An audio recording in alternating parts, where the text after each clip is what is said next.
Hola, ¿cómo están? Mi nombre es Camilo González, soy profesional soporte de formación del CRAYUSTA Bogotá y hoy vamos a ver el módulo Escribanía, donde abordaremos las dos temáticas, planear y escribir un texto académico y géneros académicos.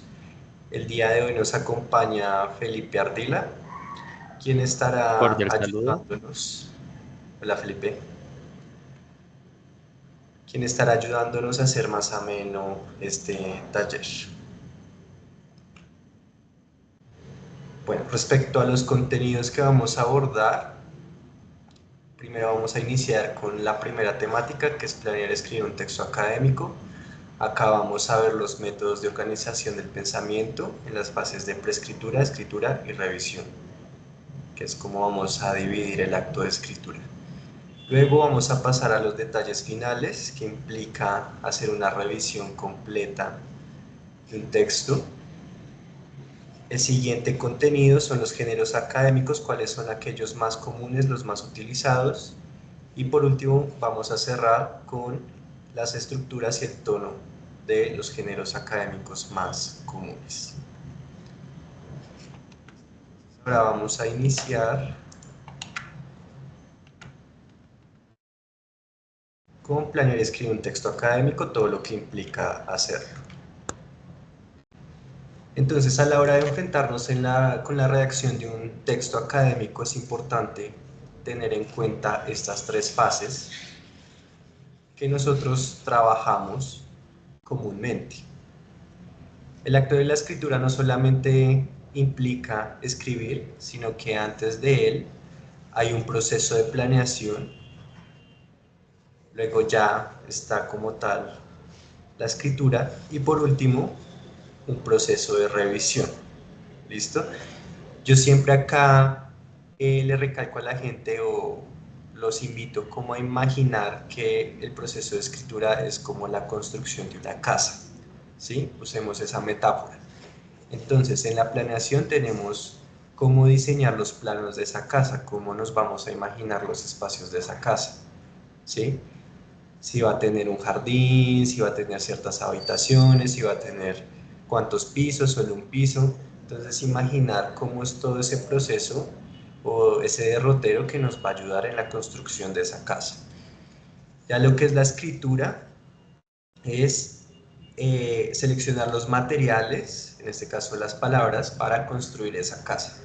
Cuáles van a ser los cimientos, las paredes de que van a estar hechas, las ventanas, las puertas, todos los materiales que vamos a utilizar, que serían como los recursos del lenguaje que utilicemos en la construcción de la casa. Y por último, la revisión, que sería evaluar si esa casa de verdad es habitable y si podemos invitar a personas para que también visiten la casa o este espacio y poderlo compartir con ellos, o sea, los lectores. Entonces vamos a iniciar con el proceso de planeación. En la planeación es importante hacer una documentación que es definir nuestra línea investigativa.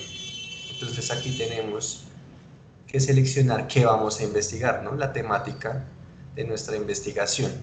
Pero no solamente qué vamos a investigar, sino también cómo delimitamos ese tema. Entonces aquí es importante hacernos la pregunta problema de la investigación y también tener claros unos objetivos que vamos a ir construyendo en cuanto vamos delimitando el tema. No es lo mismo hacer una investigación sobre la infancia, que es un tema muy general que puede abarcar muchísimos subtemas y que tal vez sea un poco complicado eh, hallar fuentes concisas, que si investigamos sobre la infancia en Bogotá, en la localidad de Barrios Unidos, por ejemplo. Ahí ya estamos delimitando el tema, entonces va a ser mucho más sencillo encontrar como tal las fuentes que van a servir como insumo a mi investigación. Luego que tenemos el tema seleccionado, vamos a ver qué fuentes me sirven para alimentar esa investigación, ¿no? De lo que quiero como tal, en lo que quiero ahondar. Entonces definimos dónde y cómo las fuentes de la información, que pueden ser tanto analógicas como digitales. Recuerden que fuentes analógicas son aquellas que son palpables, como libros, revistas, periódicos, o las digitales, que son los recursos electrónicos o todo este material que ya mencioné, pero ya digitalizado. Entonces, todo es susceptible de ser una fuente, pero también tenemos que hacer un buen tamizado de esas fuentes, de qué nos puede servir y qué no nos puede servir. Y para ello toca aplicar ciertos filtros, como por ejemplo delimitar la temática a un área del conocimiento. ¿Listo? Luego que ya tenemos las fuentes seleccionadas, vamos como tal a la parte de apuntes. Entonces, yo me enfrento o confronto las fuentes, ¿no? Las leo, las consulto, pero también tengo que pasar el pensamiento que yo tengo a la hora de la consulta a un texto escrito, a un lenguaje escrito. Tengo que codificar esas ideas en lenguaje escrito, y muchas veces uno se puede complicar. Entonces aquí vamos a ver diferentes métodos para organizar el pensamiento, esas ideas que nos surgen a la hora de consultar una fuente. Entonces nosotros les recomendamos primero el método Cornell, que tiene el mismo nombre de una universidad en Estados Unidos, que fue la que lo ideó. Si ustedes se dan cuenta, es como una ficha bibliográfica dividida en 4 partes. Entonces acá arriba tenemos el título, que sería como el nombre de la fuente. En la parte izquierda tenemos las ideas claves, en la derecha las notas, y en la parte inferior el resumen. Entonces lo que nosotros aconsejamos es que en la parte de ideas ustedes coloquen aquellos conceptos o como tal esa información valiosa de la fuente que ustedes están consultando. Ya en la parte de notas de la clase, ustedes pueden colocar ustedes cómo le responden a esa fuente. Entonces recuerden que la lectura no es unidireccional, sino también bidireccional. Nosotros no solo estamos absorbiendo la información que contiene una fuente, sino que también le estamos contestando. Entonces aquí podemos poner si estamos de acuerdo, no estamos de acuerdo, falta ahondar en cierta temática. Podemos también comenzar a crear capítulos, no, posibles nombres de capítulos de el trabajo del texto que estemos como tal trabajando, etcétera. Entonces acá es importante que nosotros le respondamos a esa fuente, que pensamos nosotros de aquella información que la fuente me está suministrando. En la parte inferior, pues, ya puedo hacer como un resumen de principio a fin los hechos más relevantes de esa fuente. ¿Listo? Otra técnica que es muy utilizada es la lista de ideas. Entonces nosotros podemos sacar lista de conceptos, lista de posibles nombres de capítulos, listas de oraciones que me llamaron la atención o que detonan en mí algo, algo para investigar más a fondo. Entonces aquí es importante tener en cuenta que no todos los métodos nos van a servir a todos, cada uno piensa de una forma diferente. Entonces veamos cuáles nos sirven, cuáles no, si podemos combinar algunos. Aquí lo importante es crear como un germen, ¿no? Recuerden que estamos en planeación, un germen que nos sirva como principio para iniciar la investigación. El siguiente método es el racimo asociativo, que muchas veces es como hacer mamarrachos, ¿cierto? A ustedes les gusta hacer cuadritos, estrellitas, circulitos, eso está muy bien. Si así puedo organizar mejor mis ideas, pues utilicemos la parte gráfica, también es válido. Entonces aquí podemos hacer mapas mentales, podemos hacer ya como tal diagramas. Lo importante es entendernos a nosotros mismos. No nos importa que tenga coherencia para otras personas, sino para nosotros mismos. Entonces también podemos utilizar la parte gráfica, podemos hacer dibujos, poner imágenes, señalar con flechas. Es válido, es válido. El siguiente método es el flujo de escritura. Entonces, si no nos sirve ninguno de los anteriores, cojo una hoja en blanco y comienzo a escribir lo primero que se pase por mi mente a la hora de consultar la fuente, ¿sí? No nos interesa ortografía, no nos interesa coherencia, no nos interesa que haya un orden como tal lógico dentro de este flujo de escritura, solamente vamos a arrojar todo lo que pase por nuestra mente.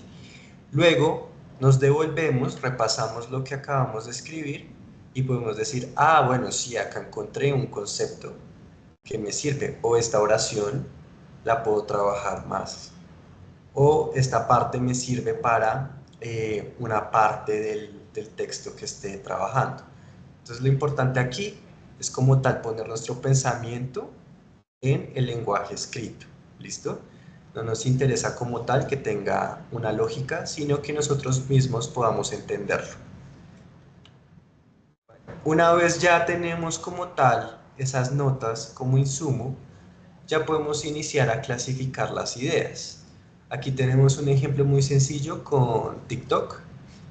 Entonces ya la clasificación de las ideas puede ser como por ejemplo la teoría de los conjuntos que vemos acá.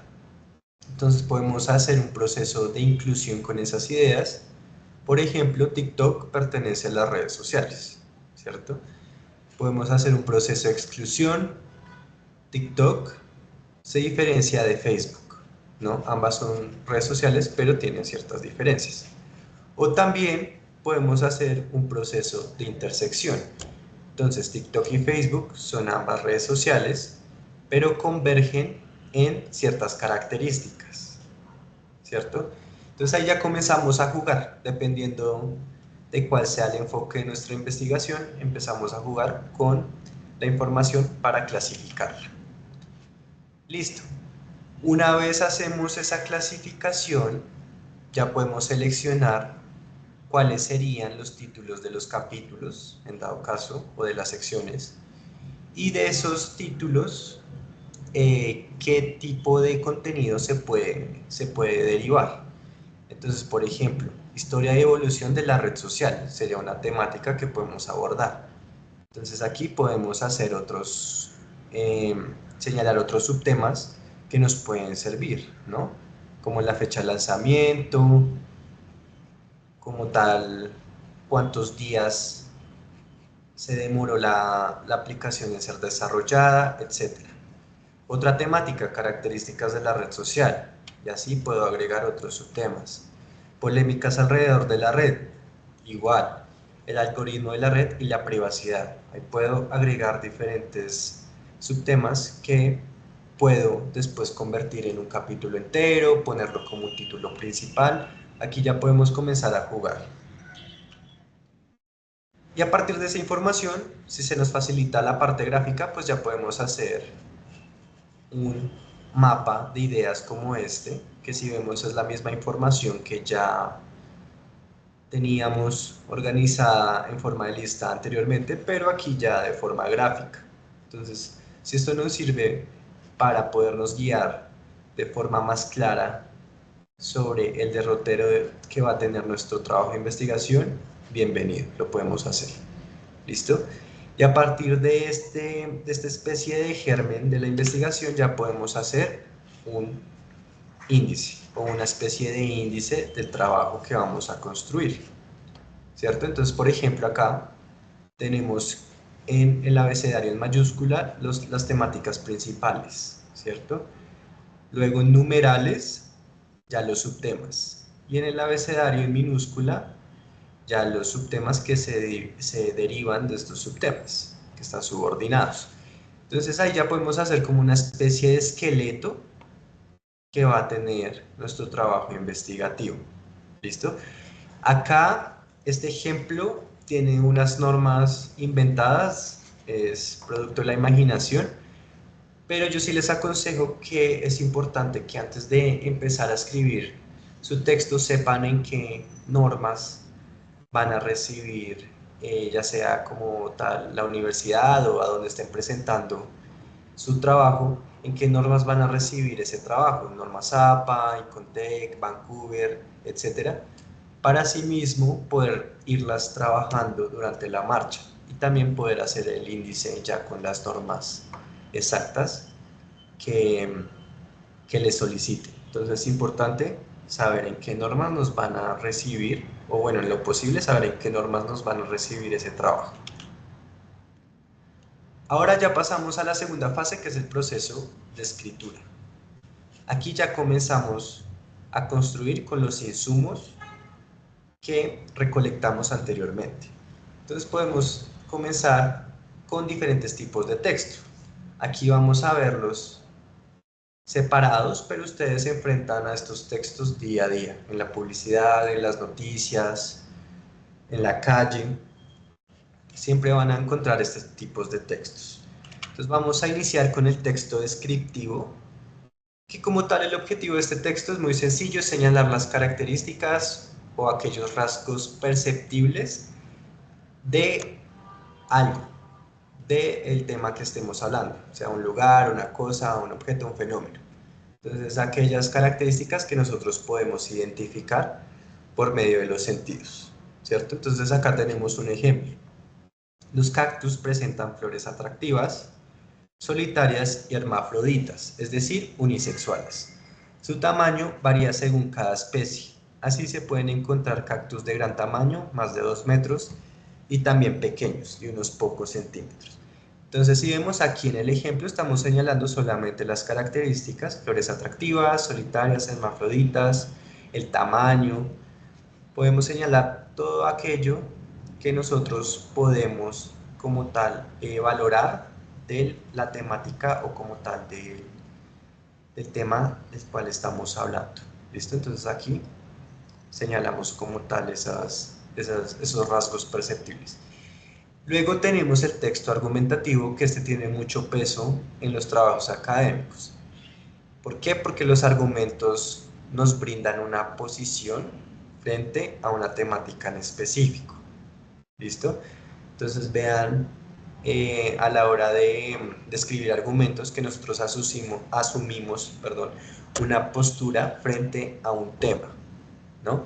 Pero esos argumentos tienen que ser válidos, ¿sí? Porque si escribimos argumentos inválidos, pues no vamos a estar defendiendo nuestra posición, sea esta posición positiva o negativa, defendiendo o como tal apoyando algo, ¿sí? ¿Cómo hacemos argumentos válidos? Para eso tenemos que ver las partes de un argumento. Entonces tenemos premisas y datos, inferencias y la conclusión o tesis.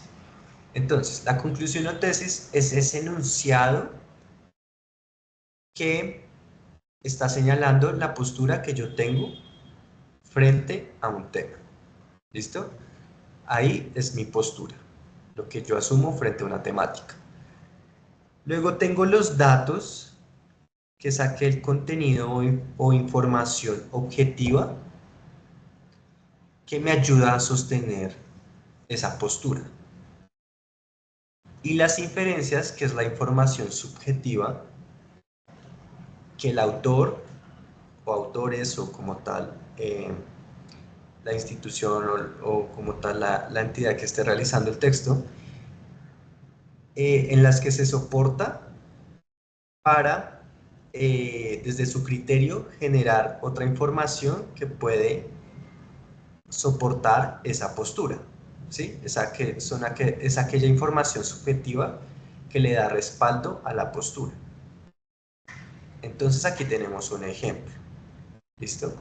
Cocinar es un arte, no es simplemente seguir una receta y cruzar los dedos en espera del resultado. No es mezclar ciertas porciones de cierta manera y listo. Se trata de entender cómo se mezclan los sabores y los sabores resultantes de estas mezclas, cómo influyen las cantidades y los tiempos de cocción. Es un arte que se debe estudiar y practicar para lograr una obra maestra, porque lo contrario equivaldría a calcar un cuadro de Renoir y afirmar que se es un artista. Listo, entonces la conclusión o tesis es el enunciado que afirma la posición del autor. Entonces, cocinar es un arte, ¿cierto? Súper sencillo. Luego tenemos los datos, que son aquellos hechos objetivos o como tal información objetiva que me sirve de respaldo a la posición del autor. Recuerden que estos datos también pueden ser, de cierta manera, información científica, ¿no? Entonces aquí nos dice, no es simplemente seguir una receta y cruzar los dedos en espera del resultado, es mezclar ciertas porciones, ¿cierto? Entonces, en química vemos que mezclando dos sustancias, pues obtenemos algo nuevo. También se trata de entender cómo se mezclan los sabores y los sabores resultantes de estas mezclas, cómo influyen las cantidades, los tiempos de cocción. Entonces aquí podemos también remitirnos a datos científicos, ¿no? Que según el calor, cómo cambian las variables de la cocina. También las cantidades que nos generan ciertos cambios. Y ya tenemos las inferencias, que son aquellas deducciones subjetivas que hace el autor a partir de su criterio. Entonces, es un arte que se debe estudiar y practicar para lograr una obra maestra, ¿cierto? Que esto ya es más subjetivo, es propio del criterio del autor, y aquí nos hace una comparación con un cuadro de un artista. Entonces, esto ya es una inferencia, es una deducción a partir del criterio de la persona que escribe el texto. Y por último tenemos el texto explicativo, que es súper sencillo, porque nos demuestra o nos informa cómo funciona un fenómeno o algo en específico. ¿Sí? Nos revela cómo el engranaje detrás de lo que estamos hablando, de su funcionalidad. Entonces, el texto explicativo se divide en una esquematización inicial, que es presentar la temática de la que estamos hablando. Luego sigue una explicación-respuesta, cómo funciona esa temática de la que estamos hablando, cuáles son sus partes, y una conclusión-evaluación que puede generar este tema o como tal este fenómeno. Por ejemplo, ante una situación de estrés, nuestra esquematización inicial sería esa. Nuestro organismo está genéticamente condicionado para poner en marcha una serie de respuestas neurobiológicas de autoprotección, mediadas por hormonas como la adrenalina o el cortisol. Entonces, esa es la explicación-respuesta de ese fenómeno, cómo funciona. Pero ¿qué puede generar? ¿Cuál sería la conclusión-evaluación que nos puede generar este fenómeno? Entonces, aquí vamos con los síntomas, ¿no? Que se manifiesta en forma de taquicardia, respiración acelerada, hipertensión, hiperalerta, etc. Básicamente, esa sería la estructura de un texto explicativo. Nosotros podemos iniciar por una parte diferente a la esquematización inicial. Podemos iniciar, por ejemplo, por la conclusión y evaluación, ya depende de nuestra destreza a la hora de redactar, pero no necesariamente tenemos que seguir una fórmula exacta. También podemos jugar un poquito con nuestra imaginación, con nuestra creatividad para hacer la estructura de estos textos académicos. Listo. Ahora ya pasamos a la redacción de párrafos. Estos textos los utilizamos en la unidad de construcción del texto, que son los párrafos. Entonces, en los párrafos nosotros estamos articulando diferentes ideas que tienen un sentido y también brindan una información. Aquí vemos la estructura general que tienen los textos académicos. Entonces normalmente tienen una introducción, un desarrollo y una conclusión. Pero aquí vamos a ver cómo construir los párrafos para cada una de estas secciones. Entonces iniciamos con los párrafos introductorios. Aquí es importante señalar que en la introducción ustedes van a seducir al lector. Es ese texto donde ustedes ponen por qué es importante abordar el tema de la investigación que ustedes están abordando, cuál fue la metodología que ustedes utilizaron, también cuál es la relevancia de esa investigación en el campo de estudio. Ahí ustedes comienzan a jugar con una invitación para que el lector quiera seguir leyendo el trabajo. No vamos a poner acá las conclusiones a lo que llegó nuestra investigación, porque no sería útil. Aquí lo importante es seducir al lector, como dice acá, es el abrebocas, para que el lector siga leyendo y quiera como tal ahondar en su investigación. Acá tenemos un ejemplo. En muchos países hoy la democracia es el sistema de organización política, ¿cierto? Entonces ahí ya tenemos claro de qué nos va a estar hablando esta investigación. Es importante también que usemos palabras clave de nuestra investigación en la introducción para que así la persona que llegue a ese texto sepa identificar de qué nos va a hablar el contenido y decida si continúa o no la lectura.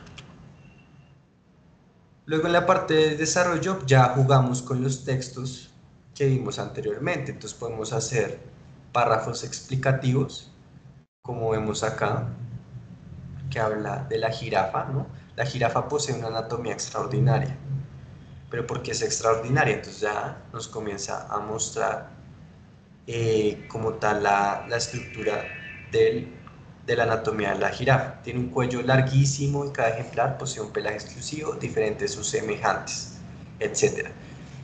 Y por último nos muestra como la evaluación lo que produce esa estructura fascinante de la jirafa.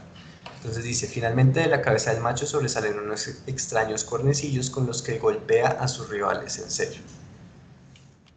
También podemos usar párrafos comparativos que en los párrafos comparativos vamos a señalar las semejanzas o diferencias entre diferentes ideas. Por ejemplo, acá estamos hablando de Sócrates y los sofistas, ¿cierto? Tienen en común el amor por la palabra y la habilidad en la discusión. Entonces hay una semejanza. Ya usamos conectores lógicos para hacer la diferencia. Sin embargo, existen notables diferencias entre ellos. Entonces aquí abordamos Sócrates primero, cuál es la diferencia entre Sócrates, y más adelante, acá donde dice mientras que los sofistas usamos el conector lógico, ya nos introduce la segunda idea de cuál es la diferencia entre ambas corrientes de pensamiento. Y tenemos los párrafos argumentativos, que es lo mismo. Estructurar argumentos válidos con la tesis o conclusión, datos o premisas e inferencias, que son las deducciones, ¿no? Y a partir de varios argumentos, pues ya podemos construir párrafos que le dan sustento a la posición que estemos asumiendo. ¿Listo? Aquí es importante señalar que los argumentos pueden también remitirse a otro tipo de ayudas. Por ejemplo, acá podemos presentar ejemplos, podemos hacer uso de metáforas, analogías, de diferentes recursos lingüísticos que le van a dar apoyo y van a soportar las ideas que estemos abordando. Y ya en la parte final del trabajo abordamos como tal los párrafos de conclusión, que es como el broche de cierre del trabajo. Aquí utilizamos varios conectores lógicos que nos pueden servir para finalizar. Por ejemplo, de esta forma, hemos visto lo largo que, en resumen, etc. Como vemos aquí.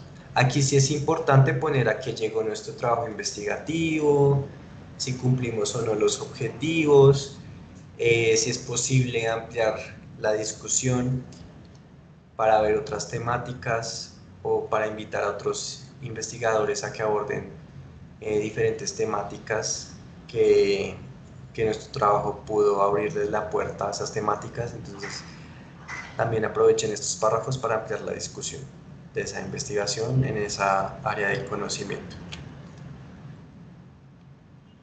Listo. Camilo, disculpa, una pregunta. Sí, Felipe. ¿Cuál o cuáles serían las diferencias entre escritura académica y escritura creativa? Bueno, en los textos académicos, voy a volver acá un poquito. Normalmente tenemos esta estructura, ¿no? Que tenemos la introducción, el desarrollo y la conclusión. ¿Por qué? Porque los textos académicos buscan darnos una información de forma concisa y de forma rápida. Entonces nosotros al consultar un texto académico de una vez podemos ubicar estas partes. Ya en la escritura creativa no es necesario tener unas formas tan arraigadas o una estructura tan cuadriculada, sino que podemos jugar con el inicio. Por ejemplo, el inicio puede ir al final o puede ir en el medio y podemos iniciar con el desenlace, ¿no? Acá vemos introducción, desarrollo y conclusión, pero digamos que en las escrituras creativas tenemos el inicio, el desarrollo también y el desenlace. Entonces ya podemos hacer un juego más artístico con los tiempos, con el contenido. A veces ni necesitamos señalar el contenido, mientras acá en los textos académicos sí es importante tener una estructura clara para que la información sea concisa y llegue rápidamente a los lectores. Ok, Camilo, gracias. Listo. Ahora vamos a entrar a la última fase, que es la revisión del texto. Aquí, el primer ítem, vemos varios ítems, nueve ítems que nosotros recomendamos, pero es importante que ustedes también construyan su propia lista de ítems que puedan utilizar para hacer la revisión de los textos que escriban, ¿sí? Ya dependiendo de cómo haya sido su proceso y qué elementos hayan visto que se repiten en su escritura para hacerle una revisión precisa y una revisión exhausta de los elementos que componen sus textos.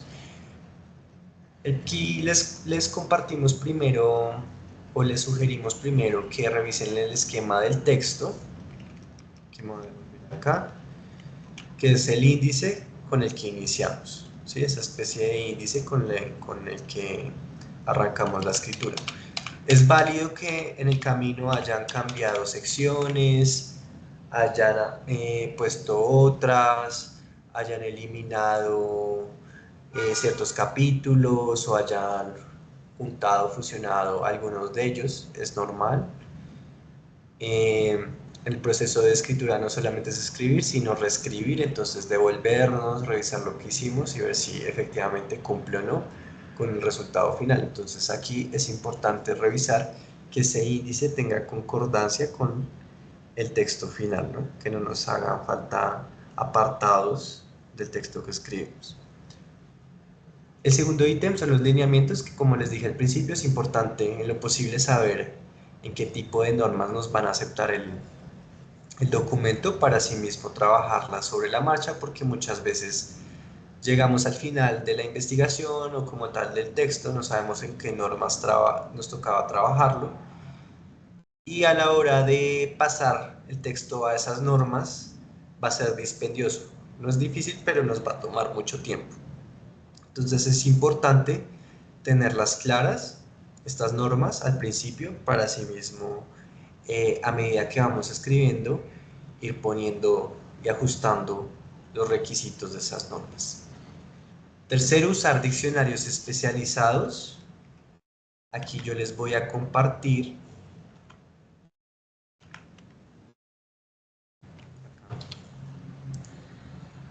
diferentes herramientas que podemos utilizar para verificar que efectivamente nuestro trabajo esté bien escrito. Entonces, principalmente el diccionario de la RAE, que lo tenemos acá. Y la RAE pues ya se actualizó. Entonces tenemos aplicación, tenemos diccionario virtual, en fin, tenemos diferentes canales donde podemos como tal consultar palabras, ¿cierto? Entonces aquí podemos escribir la palabra, pero lo divertido de este diccionario es que también podemos ver las conjugaciones de verbos. Entonces muchas veces no sabemos cómo conjugar un verbo en diferentes tiempos, por ejemplo el verbo satisfacer, como es en el pasado, ¿no? Que a veces es satisfizo o satisficiste. Entonces ver esa conjugación, acá podemos verlo en la conjugación, acá vemos como tal las diferentes acepciones o como tal definiciones que puede tener ese verbo, pero aquí en la parte de conjugación podemos ver en los diferentes tiempos, dependiendo también de la persona y el número, cómo se pueden conjugar los verbos. Entonces, por ejemplo, aquí uno raro.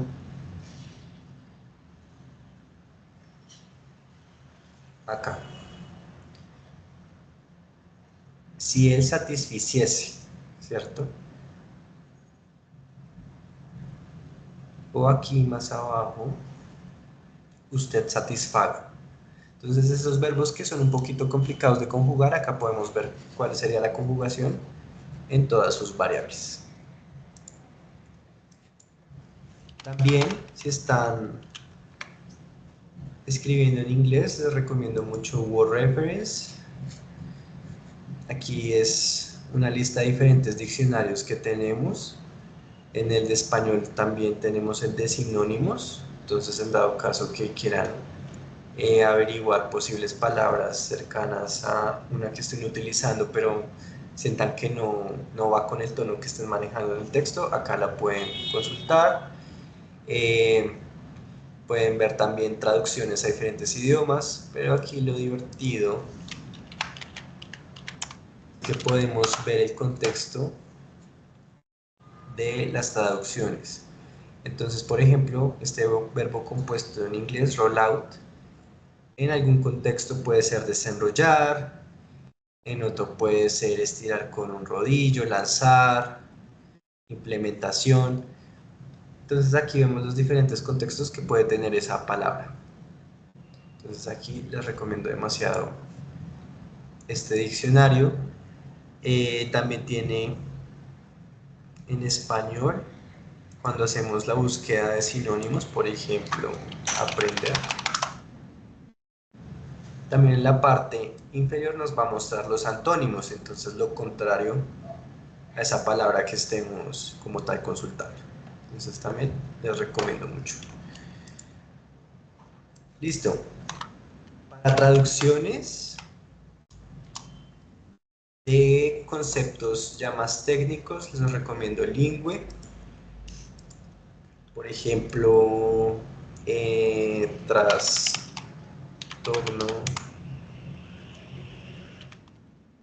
confusión, ¿no? Ya un término más técnico. Aquí esta página no solamente les va a traducir palabra por palabra, sino que en la parte inferior les va a mostrar diferentes páginas web donde se está usando este término técnico y cuáles han sido sus traducciones. Entonces, si ustedes necesitan saber de dónde proviene esa traducción, aquí abajo les muestra la fuente, le dan clic y de una vez les abre la página web. Entonces, ustedes pueden ver si es una ONG, una fundación, verificar la veracidad de esa traducción y asimismo las pueden utilizar. Y ya si están haciendo como tal la traducción del abstract, del resumen de su trabajo, lo pueden hacer acá en DeepL, que sí tiene cierto límite de palabras, entonces en dado caso que su resumen sea muy extenso, pueden pegar de a párrafos y les va a hacer la traducción. Digamos que tiene un buen manejo de las traducciones, entonces se los recomendamos. Igual acá también pueden traducir archivos en dado caso que lo necesiten.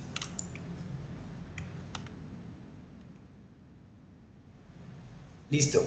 Cuarto, eliminar las palabras superfluas, entonces eliminar todas esas palabras que no le están agregando nada al texto. Muchas veces utilizamos palabras solo por decoración o porque suenan bonitos, suenan intelectuales, pero no está comunicando nada. Entonces eliminemos esas palabras que no agreguen valor como tal a nuestro texto. Quinto, puntuación y ortografía. Entonces aquí podemos hacer uso de una IA, ¿sí? Yo les recomiendo mucho Cloud,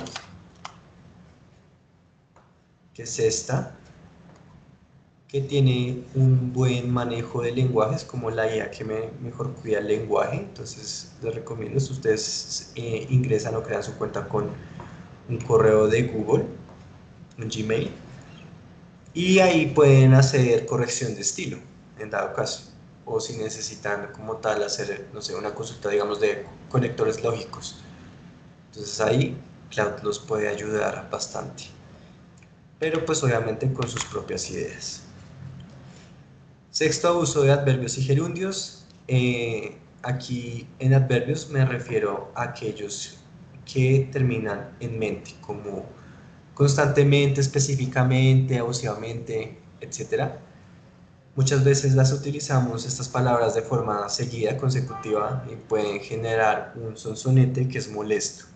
Entonces, tener cuidado con eso y procurar dosificar estas palabras lo mejor posible.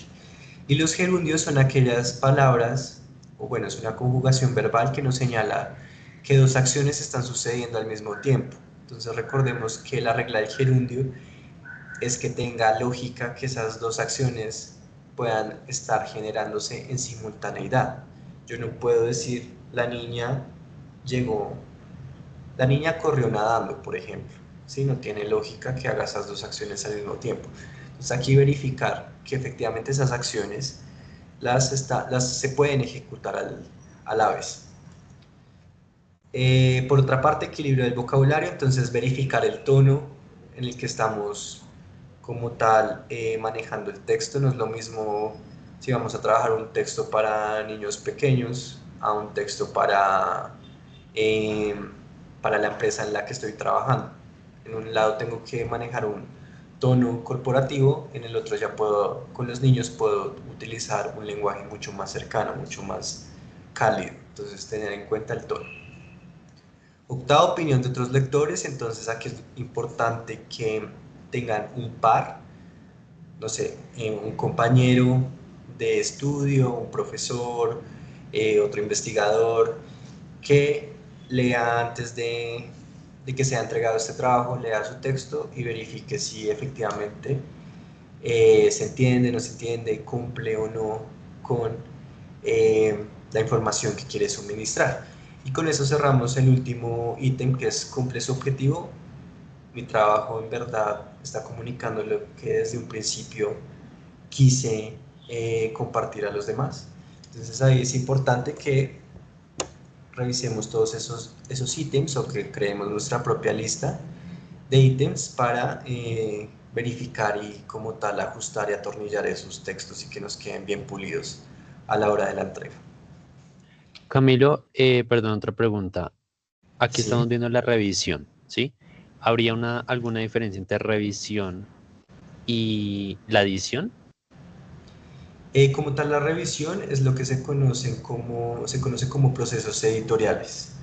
Entonces, en muchas revistas, si ustedes quieren publicar, les van a mandar un manual de requerimientos editoriales, de cómo debe estar presentado ese texto. Entonces es lo mismo, se hace la misma evaluación, pero ya dependiendo de la editorial, los criterios pueden cambiar y tienen que hacer diferentes ajustes a los textos que estén trabajando. Ok, gracias. Vale, listo. Entonces ya terminamos con planear y escribir un texto. Y ahora vamos a ver la segunda temática de este módulo, que son los géneros académicos los más utilizados. Entonces, dentro del mundo académico, la mayoría de textos que utilizamos son el resumen, la reseña, el ensayo, el artículo y la monografía. ¿Sí? Los resúmenes están invariablemente en la mayoría de los textos académicos y aquí toca recordar que el resumen debe ser algo muy conciso. Nos tiene que dar la información más importante del texto, de principio a fin, como los hechos más relevantes de principio a fin del texto. ¿Sí? También es importante aquí señalar la temática del texto académico, porque ahí en el resumen es donde las personas, los lectores o investigadores que se acerquen al texto van a ver si les sirve o no, si ese texto puede ser utilizado para su bibliografía o no. Entonces es importante, como les dije en la anterior presentación, utilizar palabras claves que sirvan para señalar de qué trata como tal nuestra investigación. Entonces eso es importante ponerlo en el resumen. ¿Cómo hacemos un resumen? Pues tenemos que leer el material fuente, ¿no? En dado caso que estemos haciendo un resumen de un texto externo, o pues si estoy haciendo un resumen de mi propio trabajo, tengo que señalar las partes más importantes, de principio a fin, o sea, desde el inicio hasta las conclusiones. ¿Listo? Ahí ya comenzamos el proceso de escritura, que fue el que vimos en la presentación anterior. Y lo importante es que incluya oraciones simples, no nos vamos a complicar tanto con el resumen, no vamos a emitir juicios, solamente vamos a señalar lo que está condensado en ese texto, o como tal en esa fuente de la que estoy haciendo un resumen, y debo seguir un orden lógico, donde podemos utilizar diferentes conexiones lógicas como los conectores lógicos. No confundamos un resumen con una introducción. Acuérdense, el resumen nos va a mostrar las ideas más importantes de principio a fin, mientras la introducción no nos va a mostrar como tal el fin de ese texto o de esa investigación, sino que la introducción es un abrebocas, ¿sí? Es algo mucho más elaborado. El resumen solo es señalar, la introducción es comenzar a seducir al lector. Luego tenemos la reseña. La reseña, hay diferentes tipos de reseña, por ejemplo, reseña de películas, reseña académica, pero lo que tienen en común todas las reseñas es que vamos a dar nuestro juicio, nuestra opinión acerca de algo que estemos evaluando. Aquí tenemos este ejemplo, es como un mapa de un sitio que ya visitamos. Entonces, cuando nosotros visitamos un sitio y alguien nos pide una recomendación, nosotros podemos decir, visita ciertos restaurantes o museos, o no te recomiendo que pases por cierta calle porque es peligrosa, o es imperdible que vayas a la playa en tal lugar. Es lo mismo, es lo mismo. Nosotros estamos analizando el material, como dice acá, ¿cierto? Pero no solamente estamos analizando el material, sino que estamos dándole crédito a ese material. Entonces aquí es importante señalar quién es el autor, a qué empresa pertenece el producto o como tal el texto del cual estemos haciendo la reseña, o si es una película, quién es el director, señalar como tal de dónde proviene ese elemento del cual estamos haciendo la reseña. Luego tenemos que regular el lenguaje de acuerdo al lector. No es lo mismo si yo estoy haciendo una reseña de un artículo académico, así estoy haciendo la reseña de un producto de belleza, por ejemplo, ¿sí? La audiencia cambia, los términos cambian, el tono cambia. Entonces, tener en cuenta siempre el lector, la audiencia a quien llega ese texto. Y pues vamos a hacer la redacción, por último, de esa reseña, donde podemos utilizar el inicio o el final primero, ¿sí? No hay inconveniente, desde que tenga una estructura clara. Acá vemos como la estructura que puede tener una reseña generalmente, que es la presentación. Como les dije, se menciona de dónde proviene ese producto o elemento que estamos reseñando. La descripción, señalar las características de ese elemento. La evaluación, ahí ya comenzamos a comentar si efectivamente cumple o no con el propósito eh, que fue, con el que fue diseñado, creado o escrito. Y por último el comentario, entonces ahí hacemos la evaluación, ¿sí? Me gustó, no me gustó, siento que deberían añadir ciertos elementos o ciertas, no sé, funcionalidades en dado caso que sea un producto, o el autor divagó mucho en ciertas ideas, en dado caso que sea la reseña de un libro. Aquí ya comenzamos a poner como tal nuestro juicio y nuestro criterio como lectores y pues como personas al evaluar este elemento reseñado. Luego tenemos el ensayo.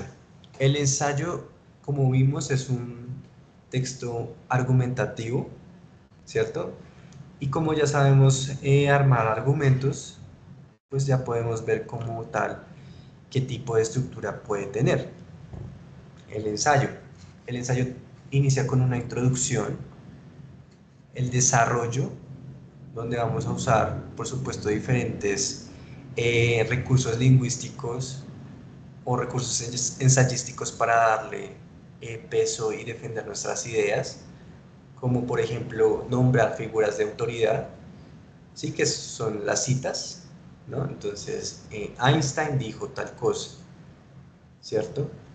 Deleuze también mencionó tales ideas. Entonces esto le da apoyo y le da como tal firmeza a nuestras tesis o conclusiones para que las podamos defender. El ensayo también puede tener conclusiones a que llegaron como tal o a que llegamos con nuestro discurso argumentativo, esos argumentos a que nos pueden conducir y por supuesto pues tener las referencias, ¿no?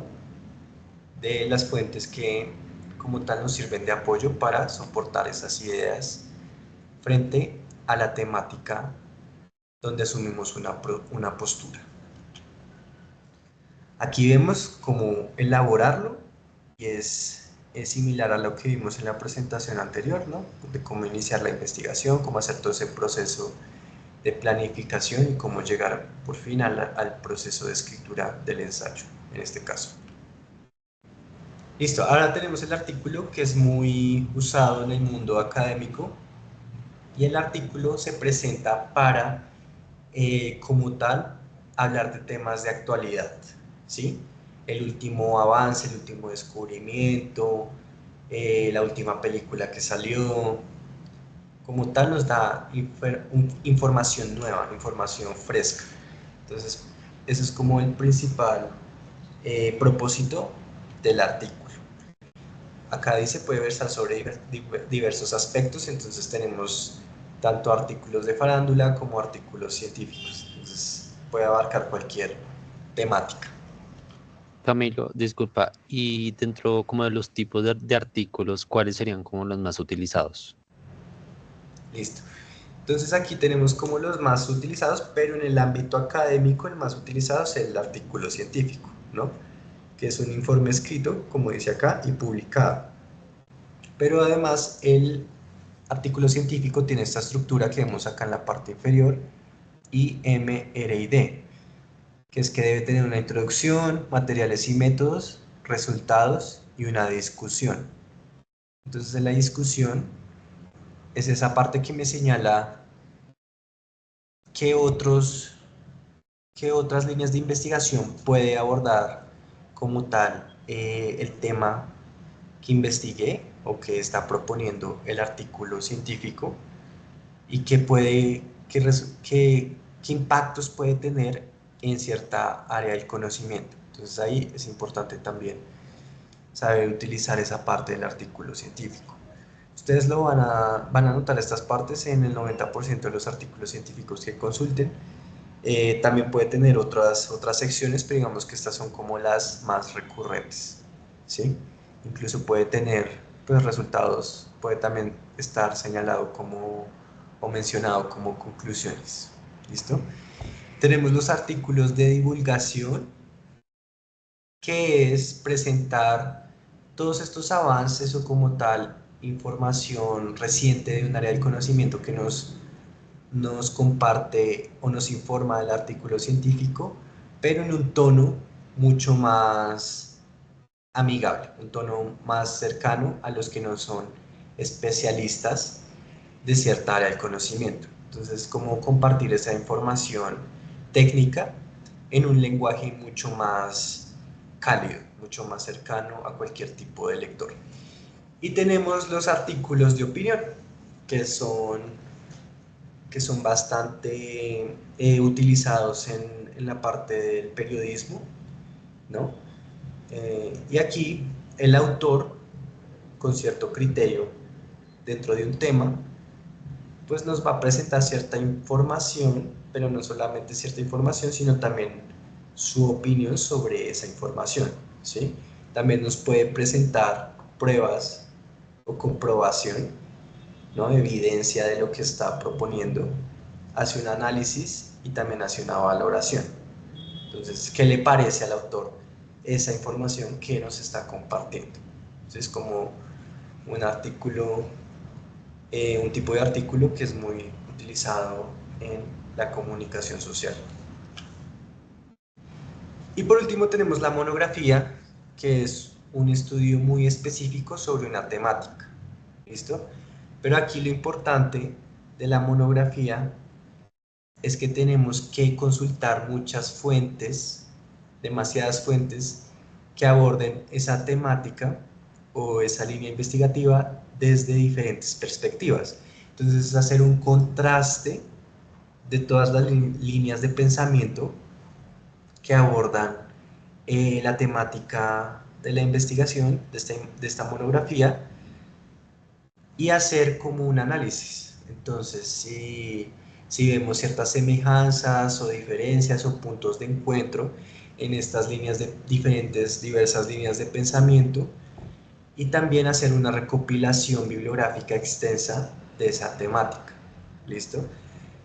También podemos en la parte final dar como tal nuestra apreciación de esa recolección de información que hicimos, o también proponer nuevas discusiones, es válido, pero aquí lo central es como tal hacer ese análisis de las diversas líneas de pensamiento o ideas que puede suscitar un tema. Y listo. Como tal, esos serían como los géneros académicos más utilizados, más comunes. No sé, Felipe, si tienes alguna otra pregunta. Sí, tendría dos. La Sí. primera es como que se podrían mezclar diferentes tipos de textos para crear uno. O sea, es decir, puedo utilizar en uno solo la tipología de ensayo y artículo. En los géneros académicos tú puedes mezclar diferentes tipos de textos como explicativo, argumentativo, descriptivo. Digamos que acá en las presentaciones los vimos separados, pero en el día a día tú puedes hacer uso de todos los recursos como tal para comunicar tu pensamiento, comunicar la información que quieres compartir a los demás, que quieres divulgar. Entonces sí es válido que utilices todos los recursos, de todos los tipos de texto, pero desde que sea claro, ¿listo? Y O- desde que la comunicación pues esté estructurada y el mensaje llegue correctamente al lector o como tal a la persona en la que estés pensando a la hora de escribir el texto. Vale. Y al momento de la creación del documento o de la revisión, ¿es recomendable cómo utilizar herramientas de inteligencia artificial? O sea, sí, no, o cómo, o qué recomendaciones podrías darme. Sí, ya por la parte ética, yo no les aconsejo que generen demasiado texto con IA, menos en trabajos académicos, porque estos van a ser seguramente a la hora de ser publicados o como tal entregados en la universidad, van a ser sometidos a una prueba de programas como por ejemplo Turnitin. Entonces recordemos que estos programas no solamente detectan coincidencias en el contenido que estemos abordando, sino que también señalan patrones de lenguaje repetitivos que asocian o como tal identifican como inteligencia artificial. Entonces lo que yo les recomiendo es que su contenido lo escriban ustedes, así tengan errores, que se vea la parte humana, y una vez ya tenemos como tal nuestro contenido escrito por nosotros mismos, sí hagamos una corrección de estilo utilizando la IA como asistente, no como escritora la IA, sino como asistente de corrección. Entonces, que nos ayude con la ortografía, que nos ayude con la puntuación, que nos ayude a eliminar palabras que son repetitivas, etcétera, que nos dé consejos, pero no que la IA como tal escriba el contenido, porque pues va a ser detectado y en últimas ustedes no estarían proponiendo nada. ¿Listo? Entonces usar la IA como asistente, no como redactora. Ok, vale, gracias. Y listo, esto sería todo por hoy en este taller, en este módulo de escribanía. Recuerden nuestros canales de comunicación, tenemos nuestro WhatsApp 350-374-4949 y el correo del CRAIA donde ustedes también se pueden comunicar por si tienen alguna otra inquietud.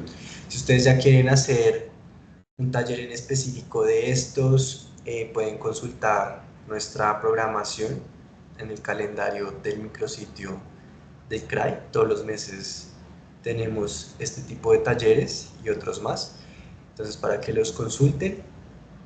Y ya si tienen preguntas muy puntuales, también pueden agendar asesorías por nuestro micrositio. Recuerden que estas presentaciones que vimos, tanto de planear escribir un texto como de géneros académicos, las encuentran en el repositorio institucional. Son de libre acceso, no les va a solicitar ninguna credencial para acceder a ellas, entonces para que las tengan ahí en cuenta. Muchas gracias, gracias Felipe por acompañarnos el día de hoy. Con gusto. Hasta luego. Luego.